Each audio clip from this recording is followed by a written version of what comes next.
earlier we have already covered Brawl Stars as well as PUBG Mobile. Let's head over to our trading card games here because we've got ourselves some great plays coming in for Legends of Runeterra.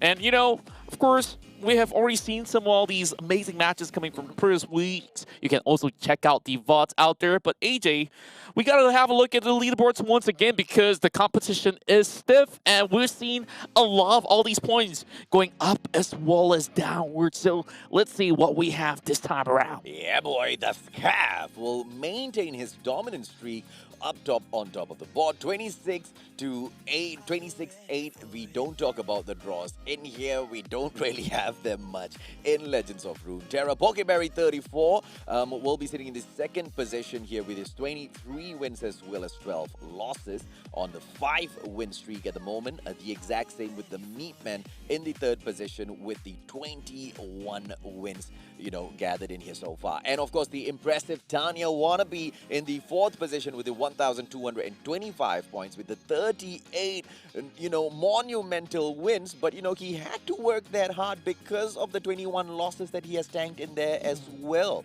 And of course, the fifth position, Bright NA, who has been quite impressive in some of the highlights that we've been able to bring you over the weeks in here so far, with the 35 wins, also similar to Tanya Wannabe, to kind of even out all of those losses that they've been tanking so far. That's right. We've seen some really interesting plays out there. Some of my favorite was, of course, Bright and a Pokeberry as well. And it's kind of impressive to really see that they go games after games, and you just look at the streak, right? Yeah. Like the Scav went on a very impressive 11-win streak to achieve that #1 spot. Of course, we'll give credit to all the other players out there, including Aftermoon, Migli, Hustler, as well as Psycho out there that has been able to, you know, get themselves into the top 10. But we're going to be starting things off here as Bruce will eventually take on the side of Keyisty. So later, we'll just check out what sort of cards that they did play out, what kind of meta did they bring to play, because we got so many of all these new introduction of things, and the recent patch with I really being introduced, it has been putting out quite a number of a Blade Storm out there, and of course with that there's a little bit of search of all these players playing on the Ionian side. So I really want to have a look, have they actually done exactly just that? But let's actually move directly to our key highlights, starting off here with Bruce taking on Keyisty. Okay, so if you are wondering, who is this player and how come we didn't really see this name up onto that ladder earlier?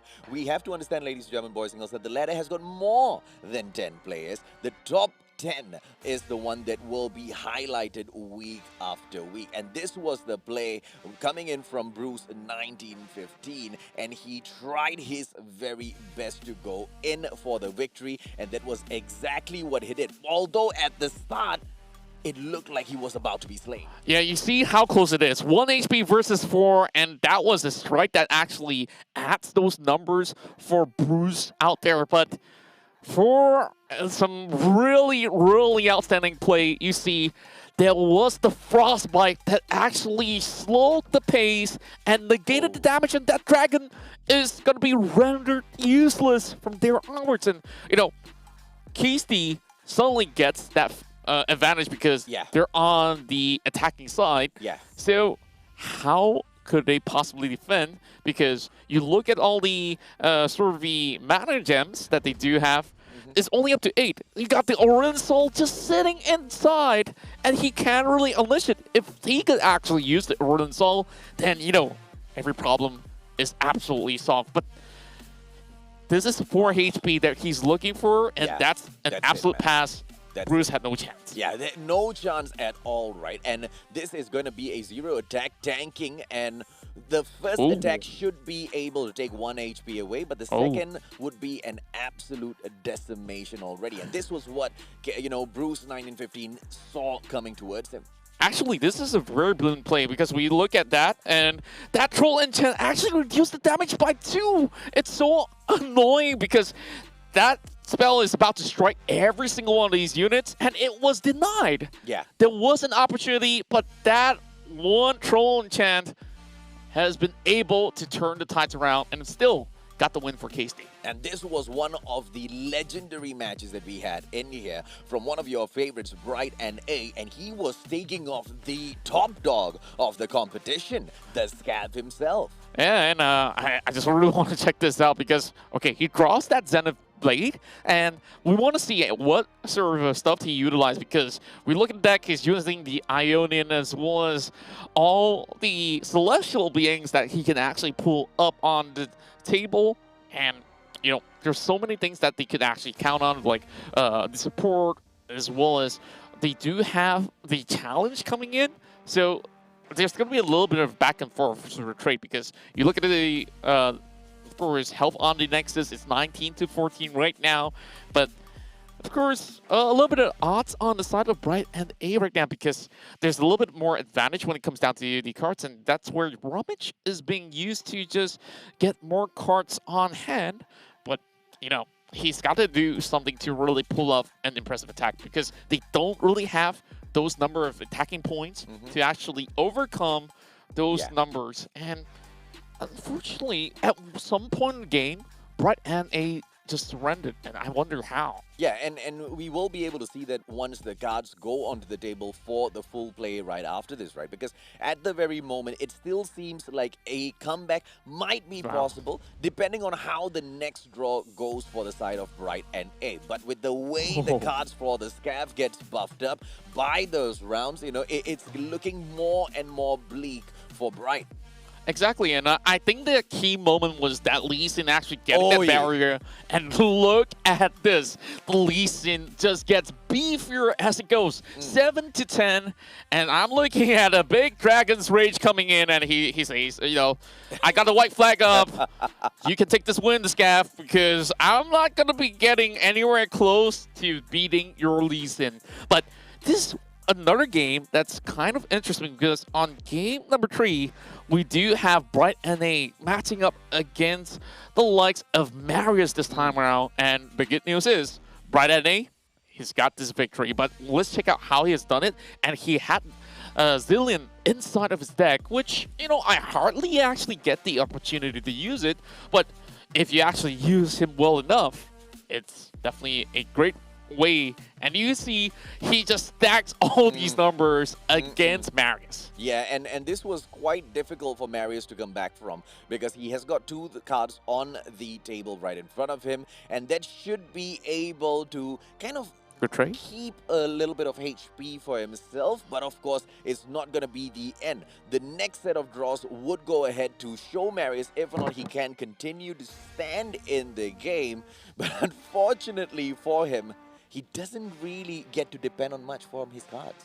Yeah, and I'm looking at the Death Hands being used because that's going to be able to actually take, of course, one of his own to get some more cards being drawn right in.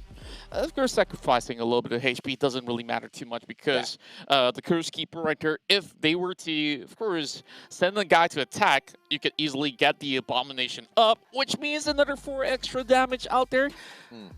And unfortunately, Marius couldn't actually execute any sort of attack because, you know, if he spawns anything else, he's going to be having a lot more problems. Like, okay, kills his own card, and that's where the Abomination comes. Yes, try to summon as much card as possible, but you see, there's only so much that they can hold. Yeah. 4-4. I don't even want to start counting right now. I don't want to start counting.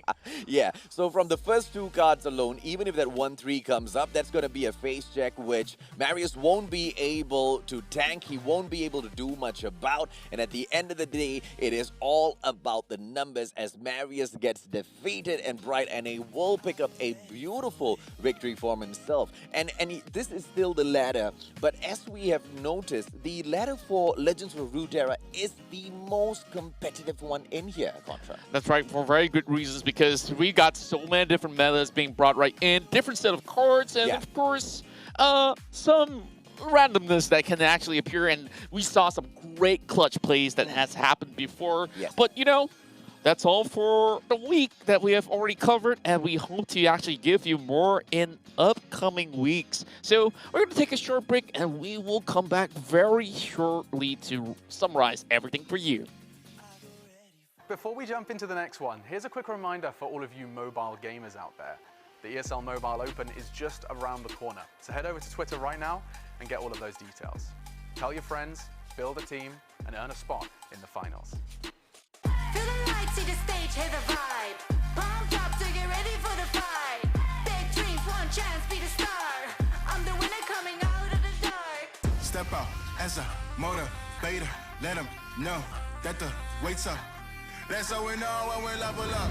Ay, that's how we know when we level up. Level up. All we know about is level up. Are we ready not to level up? You know we fall and we get up. Level up. All we know about is level up. Are we ready not to level up? It's time, get up. Back against the wall, still I'm standing tall. Know about the ball, I got my fan with me. That's how we know when we level up. Yeah, that's how we know when we level up. Level up. All we know about is level up. Are we ready not to level up? You know we fall and we get up. It's time, get up.